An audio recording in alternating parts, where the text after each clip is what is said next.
Hello everyone, আগে একটা ভিডিওতে তোমাদের দেখিয়েছি যে ড্রাই ফ্রুটস দিয়ে কী করে বাড়িতে ইনস্ট্যান্ট স্যালাড বানিয়ে আমি রিহুকে খাওয়াই। আর আজকে দেখাবো চাল ডাল দিয়ে কী করে স্যালাড বানিয়ে আমি রিহুকে খাওয়াই।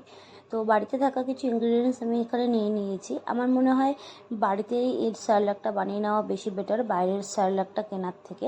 তাই এখানে দেখো আমি নিয়েছি 2 কাপ চাল, যেই চালটা আমরা বাড়িতে খেয়ে থাকি সেই চালটাই নিয়েছি। আর নিয়েছি 1 কাপ মুগের ডাল, সবুজ মুগের ডাল নিয়েছি, এটা দিয়ে অনেক সময় তরকাও খেয়ে থাকি আমরা বাড়িতে। আর তারপরে নিয়েছি 1 কাপ মসুর ডাল, 1 কাপ মুগের ডাল, হলুদ মুগের ডালটা। আর শুধু চালের পরিমাণটাই আমি একটু বেশি নিয়েছি। আর এখানে কিছু আমন্ড বাদাম আমি এখন জাস্ট দেখানোর জন্য অ্যাড করছি, দেখতে ভালো লাগছিলো তাই, বাট আমন্ড বাদামটা আমি পরে অ্যাড করব। আর চাল ডালগুলোকে ভালো মতন ধুয়ে আমি আজকে সারা দিন রোদ্দুরে দেবো। আর চাল ডালগুলোকে ধুয়ে একটা কাপড়ের মধ্যে সুন্দর করে বিছিয়ে দেখো আমি রোদ্দুরে দিয়ে দিচ্ছি। আমার কাছে সাদা রুমাল ছিল তাই আমি তার মধ্যেই দিয়ে দিচ্ছি। তোমাদের কাছে যে কোনো সুতির কাপড়ে তোমরা এগুলোকে একটু শুকিয়ে নিতে পারো, অসুবিধা হবে না। আর আমার না চাল ডালগুলো বেশি হয়ে গেছিলো তাই আমি 2 জায়গায় শুকাতে দিয়েছিলাম। তোমাদের কাছে যদি বড় কোনো কাপড় থাকে তো তোমরা সেটার মধ্যেই শুকিয়ে নিতে পারো। তো আজকে সারা দিনটাই কিন্তু আমি এই চাল ডালগুলোকে রোদ্দুরে রাখবো। তারপরে রাত্রিবেলা দেখো আমি কিন্তু চাল ডালগুলোকে দিয়ে স্যালাড বানাতে বসেছি। এই যে কড়াই কিন্তু আমার গরম হয়ে গেছে, তার মধ্যেই কিন্তু দিয়ে দিচ্ছি এই চাল ডালগুলোকে। এই চাল ডালগুলোকে কিন্তু ভালো মতন ড্রাই রোস্ট করে নেব।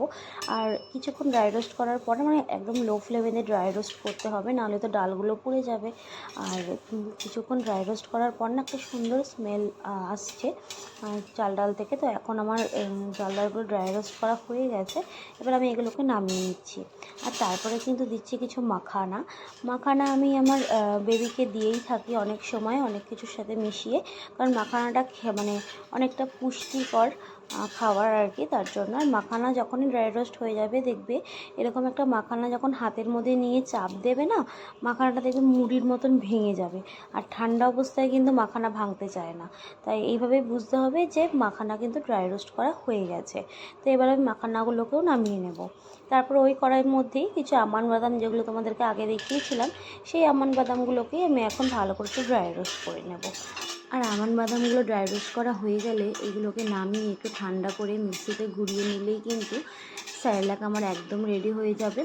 আর এই দেখো আমি কিন্তু রেখে দিয়েছি এখানে ঠান্ডা হতে, তারপরে মিক্সিতে গুঁড়িয়ে নেব, তারপরেই হয়ে যাবে। আর এই স্যালাডটাকে কিন্তু একটা এয়ারটাইট কন্টেনারের মধ্যে আমি রেখে দিই সবসময়, যাতে নষ্ট না হয়ে যায় হাওয়া লেগে। দেখো একটা কাচের বয়ামে রেখেছি, তোমরা যে কোনো এয়ারটাইট কন্টেনারে রাখতে পারো। আর এই চাল ডাল স্যালাডটা কিন্তু 15 থেকে 20 মিনিট গ্যাসের ফ্লেমে ভালো মতন ফুটিয়ে তারপরে আমি রিহুকে খাওয়াই। যেহেতু চাল ডাল আছে, চাল ডালটা একটুখানি কাঁচা খাওয়াতে পারবো না, তাই একটু ফুটিয়ে নিই। আর ড্রাই ফ্রুটের স্যালাডটা কিন্তু যেটা দেখেছি ওটা কিন্তু ইনস্ট্যান্ট স্যালাড, যেটা গরম জলে মিশিয়ে কিন্তু ইনস্ট্যান্ট খাওয়ানো যায়। তো এই ছিল আজকে আমার ভিডিও। ভালো লেগে থাকলে অবশ্যই একটা সাবস্ক্রাইব করে দিও। ওকে, বাই।